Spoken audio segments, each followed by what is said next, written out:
ਵਾਹਿਗੁਰੂ ਜੀ ਕਾ ਖਾਲਸਾ ਵਾਹਿਗੁਰੂ ਜੀ ਕੀ ਫਤਿਹ। ਅੱਜ ਅਸੀਂ ਤਾਜ ਮਹਿਲ ਕਵਿਤਾ ਜੋ ਪ੍ਰੋਫੈਸਰ ਮੋਹਨ ਸਿੰਘ ਦੀ ਲਿਖੀ ਹੋਈ ਹੈ ਉਹਦੇ ਬਾਰੇ ਪੜ੍ਹਨ ਜਾ ਰਹੇ ਹਾਂ, ਜੋ ਕਿ ਤੁਹਾਡੀ +2 ਕਲਾਸ ਨੂੰ CBSE ਬੋਰਡ ਦੇ ਵਿੱਚ ਲੱਗੀ ਹੋਈ ਹੈ।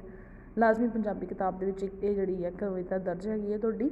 ਸੋ ਕਵਿਤਾ ਬਾਰੇ ਪੜ੍ਹਨ ਤੋਂ ਪਹਿਲਾਂ ਥੋੜ੍ਹਾ ਜਿਹਾ ਅਸੀਂ ਕਵੀ ਬਾਰੇ ਜਾਣ ਲੈਂਦੇ ਹਾਂ।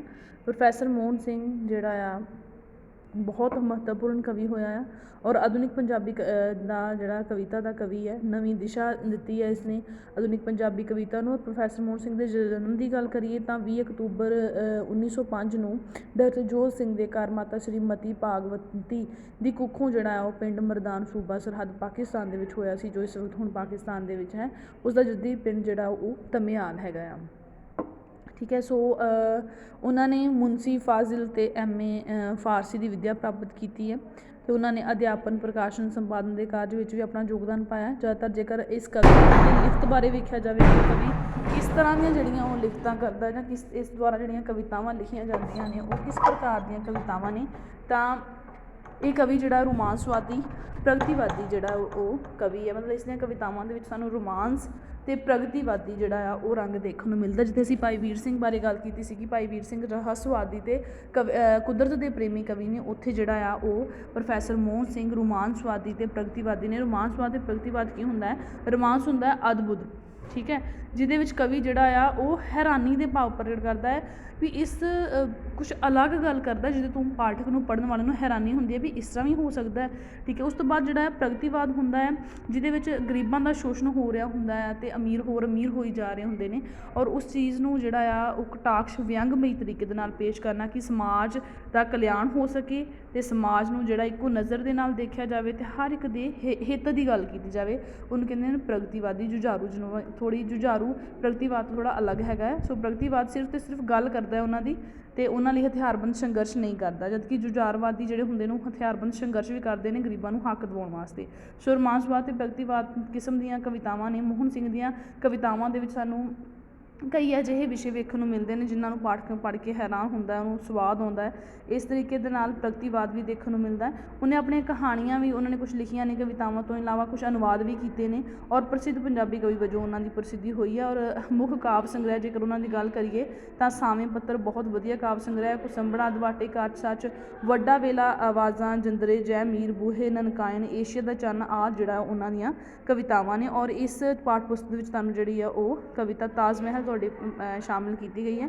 ਉਹਦੇ ਬਾਰੇ ਅਸੀਂ ਦੇਖ ਲੈਂਦੇ ਹਾਂ ਤਾਜ ਮਹਿਲ ਕਵਿਤਾ ਦੇ ਬਾਰੇ। ਹੁਣ ਅਸੀਂ ਤਾਜ ਮਹਿਲ ਕਵਿਤਾ ਬਾਰੇ ਪੜ੍ਹਾਂਗੇ। ਹਾਂਜੀ, ਤਾਜ ਮਹਿਲ ਕਵਿਤਾ ਜੇਕਰ ਪ੍ਰਸੰਗ ਦੀ ਗੱਲ ਕਰੀਏ ਤਾਂ ਤਾਜ ਮਹਿਲ ਕਵਿਤਾ ਜਿਹੜੀ ਹੈ ਇਹਦੇ ਵਿੱਚ ਕਵੀ ਨੇ ਜਿੱਥੇ ਤਾਜ ਮਹਿਲ ਦੀ ਖੂਬਸੂਰਤੀ ਦਾ ਵਰਣਨ ਕੀਤਾ, ਉੱਥੇ ਇਤਿਹਾਸ ਬਾਰੇ ਵੀ ਲਿਖਿਆ ਹੈ ਕਿ ਕਿਵੇਂ ਤਾਜ ਮਹਿਲ ਨੂੰ ਜਿਹੜਾ ਆ ਬਣਾਉਣ ਵੇਲੇ ਲੱਖਾਂ ਹੀ ਮਜ਼ਦੂਰਾਂ ਦੇ ਨਾਲ ਜੋ ਤਸ਼ੱਦਦ ਕੀਤਾ ਗਿਆ, ਜੋ ਉਹਨਾਂ 'ਤੇ ਜ਼ੁਲਮ ਕੀਤੇ ਗਏ, ਉਹਨਾਂ ਦੇ ਬਾਰੇ ਜਿਹੜਾ ਆ ਉਹ ਬਿਆਨਬਾਜ਼ੀ ਜਿਹੜੀ ਹੈ ਉਹ ਸਾਨੂੰ ਮਿਲਦੀ ਹੈ। ਸੋ ਕਵਿਤਾ ਨੂੰ ਸ਼ੁਰੂਆਤ ਕਰਦੇ ਹਾਂ। ਕਹਿੰਦੇ ਦੁੱਧ ਛਿੱਟੀਆਂ ਰੰਗਦਾਰ ਮਰਮਰਾਂ ਦੇ ਗਲ ਘੱਤ ਕੀ ਬਾਹੀਂ, ਕਿ ਜਿਹੜੀਆਂ ਤਾਜ ਮਹਿਲ ਦੀਆਂ ਮੀਨਾਰਾਂ ਨੇ ਉਹ ਦੁੱਧ ਦੇ ਰੰਗ ਦੀਆਂ ਛਿੱਟੀਆਂ ਨੇ। ਅਤੇ ਰਾਤ ਦੇ ਮੰਜ਼ਰ ਦੀ ਗੱਲ ਕੀਤੀ ਹੈ ਕਿ ਅਸਮਾਨ ਦੇ ਵਿੱਚ ਚੰਨ ਹੈਗਾ ਅਤੇ ਰਾਤ ਦਾ ਮੰਜ਼ਰ ਤਾਜ ਮਹਿਲ ਰਾਤ ਨੂੰ ਕਿਵੇਂ ਦਾ ਦਿਖਾਈ ਦੇ ਰਿਹਾ ਹੈ। ਕਹਿੰਦੇ ਦੁੱਧ ਛਿੱਟੀਆਂ ਰੰਗਦਾਰ ਮਰਮਰਾਂ ਦੇ ਗਲ ਘੱਤ ਕੇ ਬਾਹੀਂ ਦੇ ਉਹ ਜਿਹੜੀਆਂ ਦੁੱਧ ਚਿੱਟੀਆਂ ਰੰਗਦਾਰ ਮਰਮਰਾਂ ਦੇ ਉਹਨਾਂ ਦੇ ਨਾਲ ਉਹਨਾਂ ਨੂੰ ਬਾਹਾਂ ਵਿੱਚ ਲਪੇਟ ਕੇ ਕੌਣ ਸੁੱਤਾ ਹੋਇਆ? ਸੋਹਲ ਪੱਤੀਆਂ ਚੰਨ ਦੇ ਰੇਸ਼ਮਾਂ ਸੁੱਤੀਆਂ ਬੇਪਰਵਾਹੀ।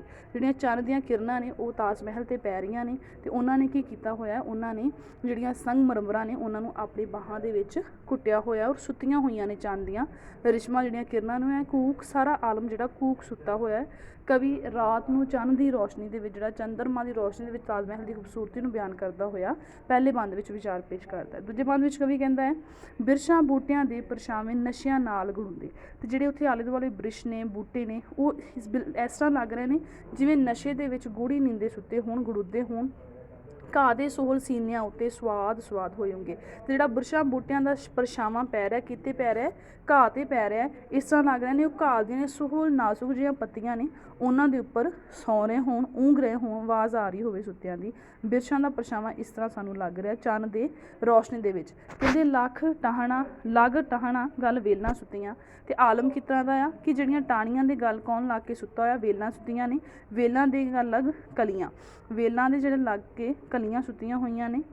ਗਲ ਲੱਗ ਕਲੀਆਂ ਗਲ ਗੰਧਾਂ ਸੁੱਤੀਆਂ ਤੇ ਜਿਹੜੀਆਂ ਸੁਗੰਧੀ ਹੈ ਉਹ ਕਿਹਦੇ ਗੱਲ ਲਾ ਕੇ ਸੁੱਤੀ ਹੋਈ ਹੈ, ਕਲੀਆਂ ਦੇ ਗੱਲ, ਨੀਮ ਵਲੇਵੇਂ ਵਲੀਆਂ। ਤੇ ਸਾਰਾ ਆਲਮ ਜਿਹੜਾ ਉਹ ਨੀਮ ਦੇ ਵਲੇਵੇਂ ਦੇ ਵਿੱਚ ਵਲਿਆ ਹੋਇਆ ਹੈ। ਸਾਰਾ ਕੁਝ ਜਿਹੜਾ ਆ ਉਹ ਚੰਨ ਦੀ ਰੌਸ਼ਨੀ ਦੇ ਵਿੱਚ ਸੌਂ ਰਿਹਾ ਆ, ਆਨੰਦ ਮਾਣ ਰਿਹਾ।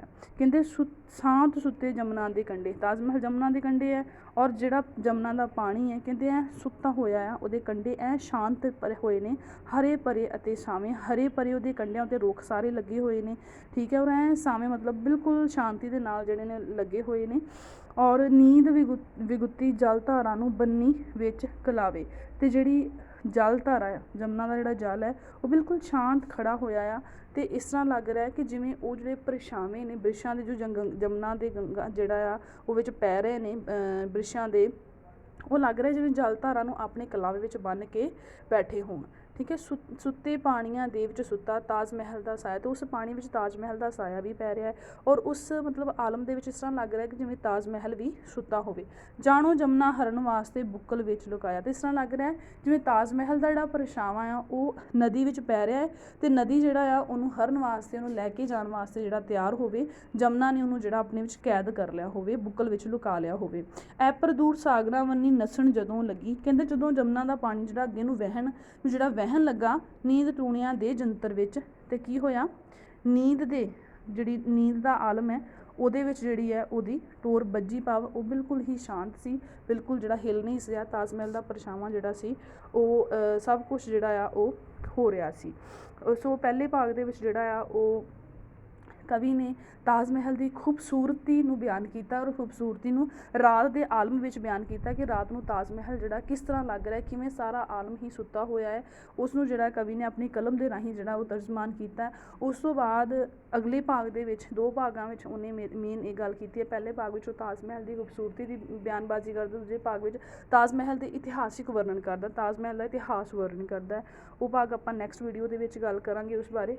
ਸੋ ਉਮੀਦ ਹੈ ਤੁਹਾਨੂੰ ਸਮਝ ਆਈ ਹੋਏਗੀ। ਇਸ ਕਵਿਤਾ ਦਾ ਜਿਹੜਾ ਪ੍ਰਸੰਗ ਹੈ ਉਹੀ ਹੈ ਕਿ ਮਤਲਬ ਉਹਨੇ ਇੱਕ ਟਾਂਗਸ਼ ਇੱਕ ਵਿਅੰਗ ਕੀਤਾ ਹੈ ਕਿ ਜਿਹੜੇ ਤਾਜ ਮਹਿਲ ਇੰਨਾ ਖੂਬਸੂਰਤ ਹੈ ਕਿ ਉਹ ਸੱਚਮੁੱਚ ਖੂਬਸੂਰਤ ਹੈ, ਜਾਂ ਫਿਰ ਉਹ ਸਿਰਫ ਸਾਨੂੰ ਛਲ ਰਿਹਾ, ਸਾਨੂੰ ਸਿਰਫ ਵਿਖਾਵਾ ਕਰ ਰਿਹਾ ਆਪਣੇ ਖੂਬਸੂਰਤ ਹੋਣ ਦਾ। ਸੋ ਅਗਲੀ ਗੱਲ ਆਪਾਂ ਨੈਕਸਟ ਵੀਡੀਓ ਦੇ ਵਿੱਚ ਕਰਾਂਗੇ। ਵਾਹਿਗੁਰੂ ਜੀ ਕਾ ਖਾਲਸਾ, ਵਾਹਿਗੁਰੂ ਜੀ ਕੀ ਫਤਿਹ।